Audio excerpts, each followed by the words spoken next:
Hello दोस्तों, आप सभी का स्वागत है हमारे नए ब्लॉगिंग चैनल में क्रिव्स ब्लॉग।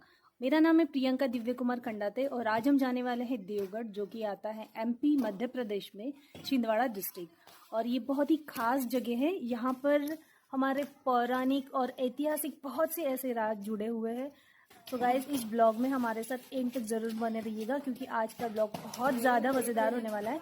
और आज मैं आपको सैर कराने वाली हूँ देवगढ़ के किला का, जो कि है जाटबा शाह खंडाता। और कहने में बहुत गर्व महसूस होता है, क्योंकि हमारे जो पूर्वज है उनकी ऐतिहासिक धरोहर यहाँ पर है। सो ब्लॉग में हमारे साथ एंड तक जरूर बने रहिएगा गाइज। मिलता है ब्लॉग में, ब्लॉग को कंटिन्यू करते हैं। तो गाइज, अगर आप देवगढ़ आना चाहते हो तो सबसे पहले मैं आपको रास्ता बता दूं। अगर आप नागपुर से आते हो तो नागपुर से छिंदवाड़ा हाईवे पर रामाकोना जो एक बड़ा सा गांव है, उसके पहले आपको लेफ्ट टर्न लेना है, जो जाता है मोहखेड़। मोहखेड़ एक बड़ा सा गांव है। मोहखेड़ में आने के बाद आपको फिर से लेफ्ट टर्न लेना है, जो रास्ता जाता है देवगढ़ के लिए। बीच में 2 से 3 गांव आपको लगेंगे। उसके बाद ये आता है देवगढ़।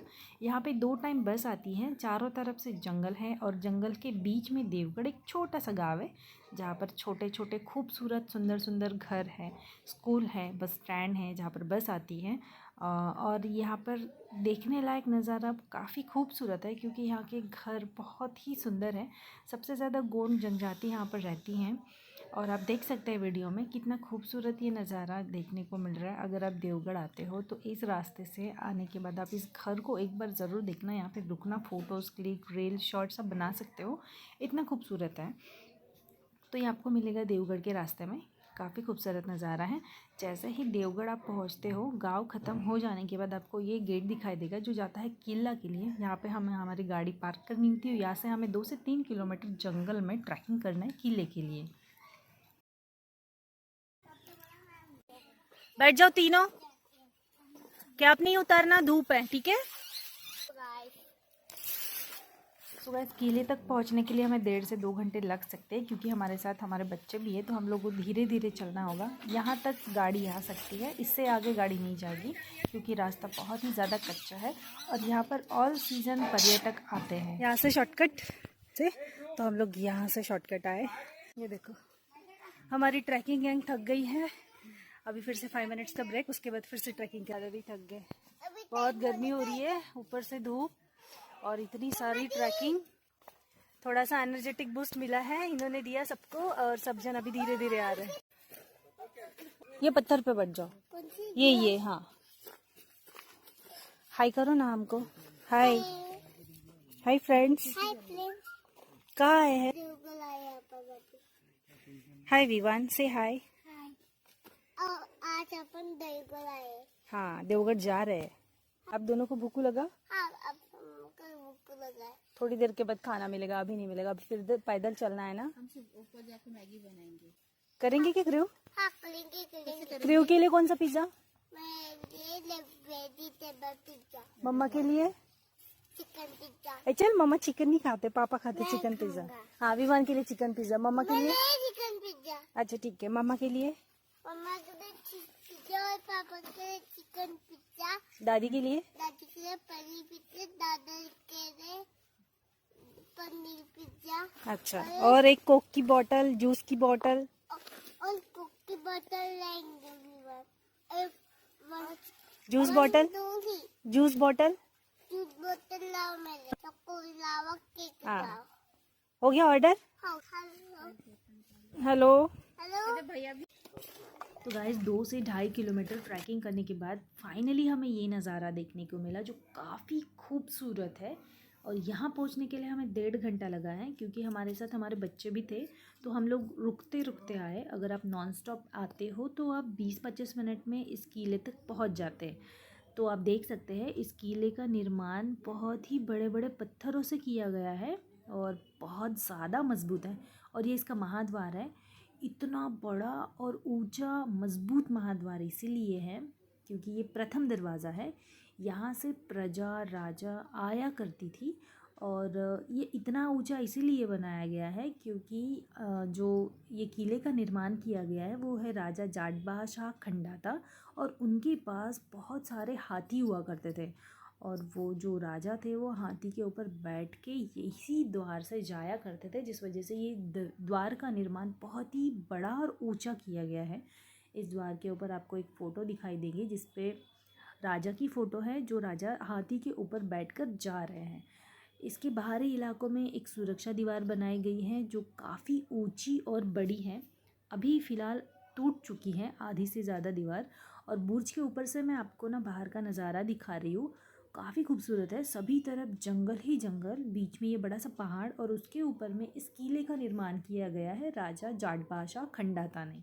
और इस किले को सुरक्षा व्यवस्था और बुर्ज का निर्माण किया गया है राजा बख्त बुलंदशाह उइके जी ने, जो राजा जाटबाशा खंडाता के उत्तराधिकारी थे, राजा बख्त बुलंदशाह उइके। थोड़ा आगे आने के बाद आपको यहाँ पर एक बोर्ड दिखाई देगा जिस पे आपको देवगढ़ किले का इतिहास लिखा होगा। दावे के साथ कहती हूँ कि यहाँ पर लिखा हुआ इतिहास आधा सच है और आधा गलत है। वो इसीलिए कह रही हूँ क्योंकि गोंड साम्राज्यकालीन जो इतिहास लिखा गया है वो इतिहास लिखा नहीं गया जाता था, वो सुनाया जाता था, जिसे हम गोंडी पाटा कहते हैं। थोड़ा आगे आने के बाद आपको यहाँ पर और एक बोर्ड दिखाई देगा जो राजा जाटबाशाह की एक छोटी सी हिस्ट्री है कि वो किस प्रकार से राजा जाटबा खंडाता बने, मतलब देवगढ़ की स्थापना उन्होंने कैसे की। चलो आगे हिस्ट्री मैं बताते रहूँगी, लेकिन सबसे पहला देवगढ़ का मेन अट्रैक्शन है मोती टाका, जो आप वीडियो में देख सकते हैं गाइस। ये रहा वही मोती टाका, जो एक टाके का स्वरूप नहीं है। इस मोती टाके को मान लीजिए कि एक छोटा सा तालाब है जिसके अंदर हर वक्त हर सीज़न में पानी मौजूद होता है। इसके बाहरी इलाकों में सुरक्षा दीवार बनाई गई है जो पत्थरों से उसका निर्माण किया गया है। इस मोती टाके के अंदर का पानी कभी भी ख़त्म नहीं होता। इतने ऊंचे पहाड़ के ऊपर पानी का मिलना किसी चमत्कारिक से कम नहीं है, जिस वजह से इस पानी को चमत्कारिक पानी भी कहा जाता है। और यहाँ के स्थानीय लोग जो है इस पानी को चमत्कारी पानी के रूप से ग्रहण करते थे। और इस कुएं के मतलब इस टाके के अंदर 800 से 900 कुएं का होना भी संभावना ऐसे इतिहास में लिखा है। और इस मोती टाके के अंदर पारस पत्थर होने की भी संभावना व्यक्त की जाती है। मोती टाके से थोड़ा आगे आने के बाद आपको दूसरा एक महाद्वार मिलेगा, जो महाद्वार है जिसका नाम है नक्कार खाना। नक्कार खाना का मतलब ये है कि यहाँ से राजा की एंट्री हुआ करती थी शहनाई और ढोल ताशों के साथ। इस नक्कार खाना के पीछे हाथी चारा है जहाँ पर हाथी को रखा गया करता था। और उसके बाद एक बुर्ज है, जिस बुर्ज के ऊपर से मैं आपको बाहर का इलाका दिखा रही हूँ। इधर साइड में भी जंगल है, बहुत ही हरा भरा घना जंगल है और बीच में ये किला है। इसके बाद आप थोड़ा आगे आएंगे तो आपको यहाँ पर हाथी चारा दिखाई देगा। कहा जाता है कि राजा जाटबाशाह खंडाता के पास सबसे ज़्यादा हाथी घोड़े और प्रजा थी, जिस वजह से मुग़ल साम्राज्यकालीन जो राजा थे वो बार बार आक्रमण किया करते थे, ताकि उन्होंने मतलब जो राजा जाटबाशाह खंडाता है उनके पास से हाथी लेने के लिए। तो ये रहा दूसरा और एक बुर्ज जहाँ से आपको बाहर का नज़ारा दिखाई देता है। और थोड़ा आगे आने के बाद गाइज आपको दिखेगा कि एक ये गुप्त महाद्वार है जहाँ से राजा आया करता था। ये गुप्त द्वार है, आम प्रजा के लिए नहीं था। थोड़ा आगे जब अगर आप आते हो तो यहाँ पे बहुत ही बड़ा एरिया दिखेगा जो फ़िलहाल टूट चुका है, खाली है। और यहाँ पे हुआ करती थी राजा की बैठक।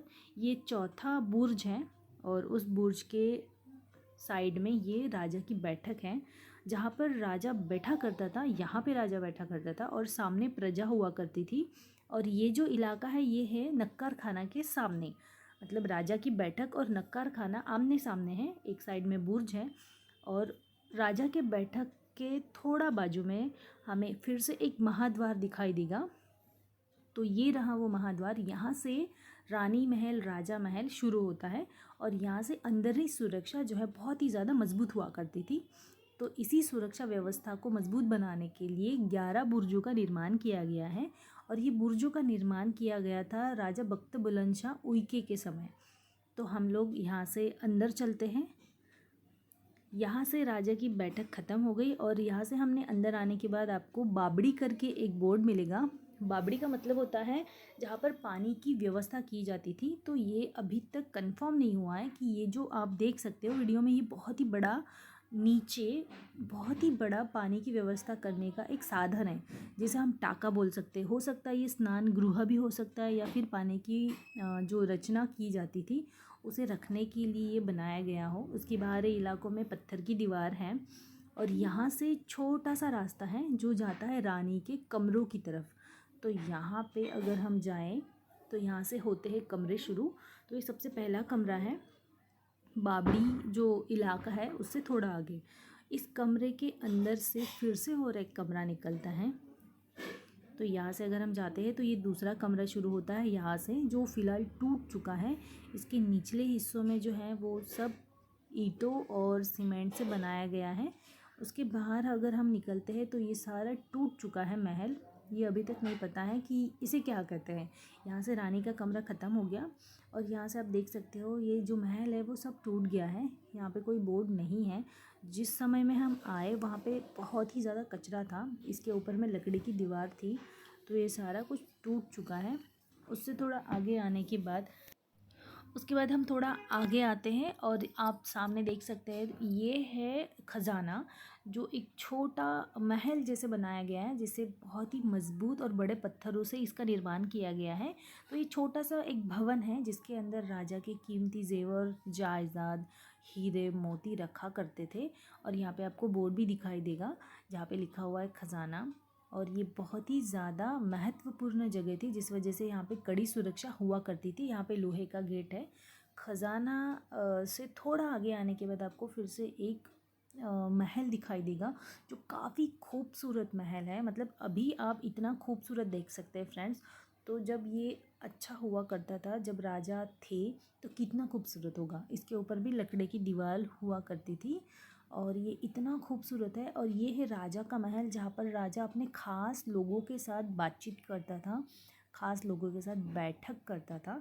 तो ये राजा जाटभाषा खंडाता का महल है। उससे थोड़ा आगे आने के बाद आपको ये दूसरा महल दिखाई देगा और इस महल का नाम है हम्माम, जो कि राजा और रानी दोनों का महल है। इसके ऊपर भी लकड़ी की ही दीवार मतलब छत हुआ करती थी और जो अभी टूट चुकी है। और ये जो हम्माम है ना, यहाँ पे इस जगह पे फव्वारा हुआ करता था जो इस महल की शोभा बढ़ाता था। और इस महल का नाम है हम्माम। इसे हम्माम इसीलिए कहा जाता है क्योंकि यहाँ पर राजा और रानी दोनों का मनोरंजन हुआ करता था। इस दीवार के ऊपर मतलब ये जो हम्माम है, हम्माम महल की दीवारों के ऊपर बहुत ही अच्छी कलाकृति की गई है। यहाँ पे छोटे छोटे कमरे भी हैं। अगर मैं आपको दिखा दूँ तो यहाँ पे रोशनदान बनाया गया है और इसे उजालों से जगमगाने के लिए बहुत ही छोटे छोटे झरों के निर्माण किए गए हैं। और काफ़ी खूबसूरत कलाकृति इस महल के ऊपर की गई है। अगर इसके पिछले हिस्सों में मैं आपको दिखाऊँ तो यहाँ पे सब खाली है, लेकिन पीछे में सुरक्षा दीवार बनाई है जो पत्थरों से इसका निर्माण किया गया है। और इस साइड में फिर से कमरे हैं जो पूरी तरह से टूट चुके हैं और वहाँ पे बहुत ज़्यादा कचरा है। और अभी हम आगे चलते हैं हम्माम की ओर। तो इस हम्माम के थोड़ा सामने एक शिवजी की पिंड आपको दिखाई देगी। वहाँ पे त्रिशूल है। वहाँ पे रानी जो है वो पूजा किया करती थी। और इस हम्माम को 2 पार्ट में डिवाइड किया गया है। इसके ऊपर के हिस्सों में भी जा सकते हैं। इसके ऊपर में लकड़ियों की दीवार हुआ करती थी, ऐसा इतिहास में लिखा है। काफ़ी खूबसूरत राजा और रानी का मनोरंजन महल है। यहाँ पे पर्यटकों की भीड़ होती है और हमारी फैमिली भी यहाँ पर थोड़ा बहुत फ़ोटो सेशन कर रही है। तो अगर आपको ये हम्माम अच्छा लगे तो इस वीडियो को लाइक करना। और इसका एक शॉर्ट वीडियो भी मैंने हमारे ऑलरेडी चैनल पर अपलोड किया है। उस शॉर्ट वीडियो को भी अगर आप देखना चाहते हो तो ज़रूर देखिएगा। हम्माम ख़त्म होने के बाद मतलब रानी का महल ख़त्म होने के बाद हम थोड़ा आगे आते हैं। यहाँ पर आपको दिखेगा एक मस्जिद का स्वरूप में एक भवन है जो फ़िलहाल टूट चुका है और ये यहाँ का आखिरी बुर्ज है। इस बुर्ज के ऊपर में चंडिका मंदिर का निर्माण किया गया है। सबसे पहले हम देख लेते हैं यहाँ का एक मैप बनाया है यहाँ पे नक्शा। तो इस नक्शे में बताया गया है कि कौन से इलाकों में बुर्ज का निर्माण किया गया है, कौन से इलाकों में महाद्वार है, कौन से इलाकों में गुप्त द्वार है, उसके बाद कितने बुर्ज है, कितनी सुरक्षा व्यवस्था इसकी की गई है। तो यहाँ पे लिखा हुआ है इस पूरे किले में 11 बुर्जों का निर्माण किया गया है शत्रुओं से बचने के लिए। और ये यहाँ का आखिरी बुर्ज है। इस आखिरी बुर्ज का निर्माण चंडिका मंदिर में किया गया है। तो यहाँ से कुछ सीढ़ियाँ चढ़कर हमें ऊपर जाना है। कम से कम 30 से 35 सीढ़ियाँ हैं। इस बुर्ज को चढ़ने के बाद आपको इतना खूबसूरत नज़ारा देखने को मिलता है, बहुत ही अच्छा। और यहाँ पर बनाया गया है चंडिका मंदिर। स्थानीय लोगों ने इस मंदिर का, इस देवी का नाम चंडिका रखा है। वैसे तो गोंड साम्राज्यकालीन इस देवी को मानको दाई कहा जाता है और यहाँ से ये मस्जिद आपको दिखाई देती है। ये मस्जिद एक्चुअली कौन से राजा की है ये अभी तक भी क्लियर नहीं हुआ है। और इस बुर्ज के ऊपर से ये खूबसूरत सा नज़ारा आपको देखने को मिलता है। चारों तरफ जंगल ही जंगल है और सबसे बीच में ये ऊंचा, बहुत ही ऊंचा पहाड़ और पहाड़ के ऊपर ये बुर्ज, और यहाँ से सैनिकों को आराम से देखा गया, मतलब देखा जा सकता था और बहुत ही कड़ी सुरक्षा व्यवस्था की गई है। तो ये रहा चंडी का मंदिर, जो स्थानीय लोगों ने इसका चंडी का नाम बनाया है और इसका नाम दाई मानको है। जो हमारे गोंड साम्राज्यकालीन देवी देवता हुआ करते थे उन्हें दाई बोला जा सकता था। सुरक्षा के लिए इस बुर्ज में छोटी छोटी खिड़कियां बनाई गई हैं जहाँ से शत्रुओं को आसानी से देखा जा सकता था। तो इस प्रकार से सुरक्षा व्यवस्था का जो काम है वो राजा बख्त बुलंद शाह उइके जी के समय में किया गया था। और ये रही वो माँ चंडिका जो हमारी मानको दाई है। तो ये मंदिर बहुत ही अच्छा है, यहीं पर लोग बहुत ज़्यादा आते हैं, पूरे किले में मंदिर का दर्शन करने आते हैं और यहाँ से इतना खूबसूरत नज़ारा देखने को मिलता है। तो हम भी हमारे पूरे परिवार के साथ यहाँ पर आए हैं। तो ये रही हमारी फैमिली, हमारे साथ हमारे दादा है, दीदी है और हमारे बच्चे हैं। कहाँ से हो दीदी आप? राजूरा राजूरा। फिर आपको ये देवगढ़ कैसा लगा, किला कैसा लगा? बहुत अच्छा है ट्रैकिंग के क्या खजाना वगैरह देखे हो? लिए। खजाना वगैरह देखते हैं पर कुछ मिला नहीं खजाने में। मोती जैसे वो काका यही गांव से ये लॉक वगैरह आप लगाते फिर यहाँ पे? चौकीदार ना?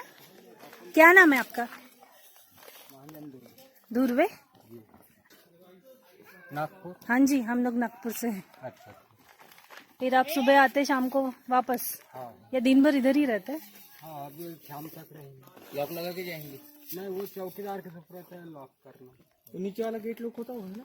हाँ लॉक होता ना। कितने बजे खुलता फिर वो? 5 बजे टाइम है, 5 बजे तक। अच्छा, शाम को 5 बजे बंद होता, सुबह कितने बजे खुलता? सुबह 10 बजे। अच्छा अच्छा। यहाँ पे मेला कब रहता है फिर? मेला चैत में रहेगा, यानी अप्रैल हाँ, है ना? चैत नवरात्र। 1 महीना।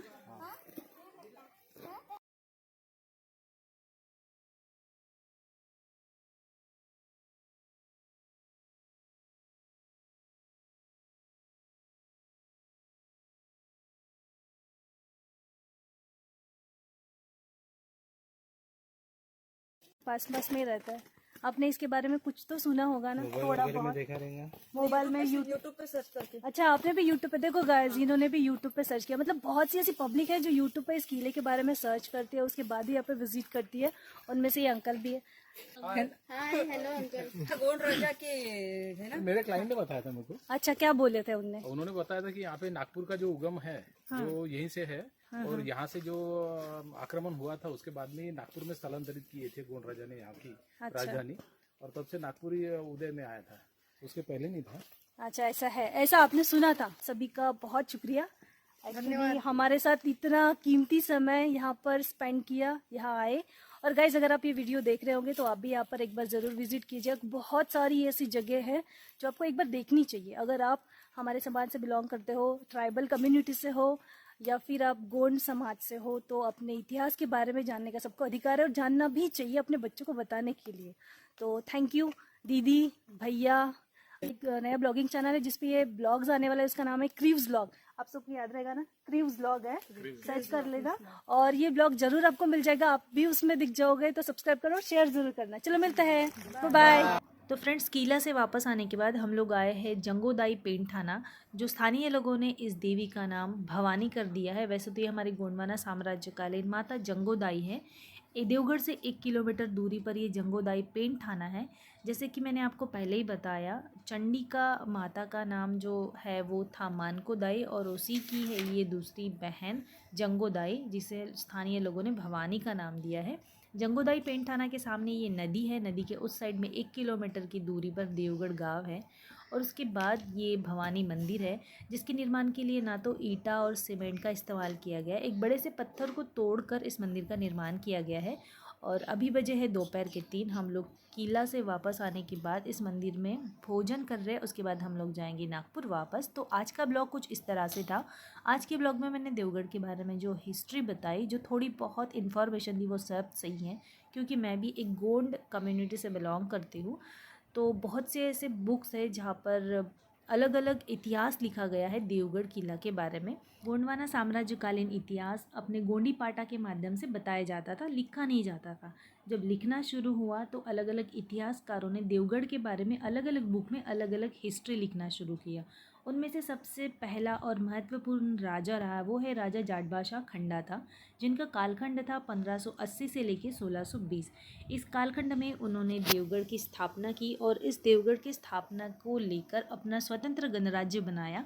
राजा जाटभाषा खंडाता को स्वतंत्र बाहुबली के नाम से भी जाना जाता है, जिनके पास हाथी दल, घोड़सवार और पैदल सेना थी, जिस वजह से मुगल साम्राज्य उन पे बार बार आक्रमण करता रहा। उसके बाद कई ऐसे राजा हुए, उनके उत्तराधिकारी हुए, लेकिन उनमें से सबसे महत्वपूर्ण जो राजा रहा वो था बख्त बुलंदशाह, जिनका कालखंड था 1686 से लेकर 1709। इस कालखंड के बीच में उन्होंने देवगढ़ को अच्छे से संभाला, उनकी सुरक्षा व्यवस्था जो है वो अच्छे मजबूत की। उनके पास भी घोड़ सेना, उसके बाद हाथी दल, पैदल सेना, ये सब थी।